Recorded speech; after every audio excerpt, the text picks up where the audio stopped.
জানেন কি কবে পড়েছে এবছরের নীল ষষ্ঠীর ব্রত? নীল ষষ্ঠীতে মূলত সন্তানের মঙ্গল কামনায় উপবাস করে থাকেন মহিলারা।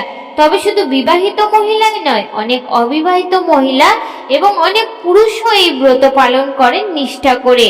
গোটা এপ্রিল মাস জুড়ে রয়েছে বাঙালির একাধিক পুজো পার্বণ, যার মধ্যে অন্যতম নীল ষষ্ঠী বা নীল পুজো।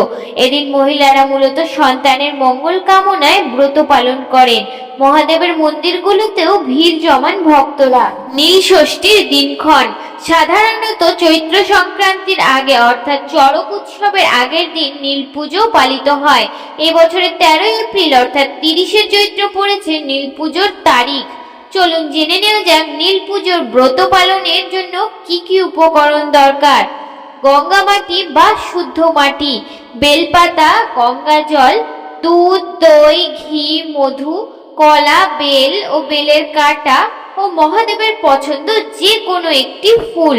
ব্রত পালনের নিয়ম: নীল ষষ্ঠীর দিন সারাদিন উপোস করে সন্ধেবেলা শিবের মাথায় জল ঢালতে হয়।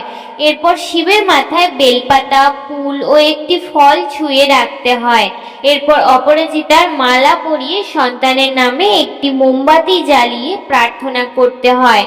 মনে রাখা জরুরি, উপবাস ভাঙার পরও এদিন ফল, সাবু ইত্যাদি ছাড়া ময়দা তৈরি খাবারই খেতে হয়।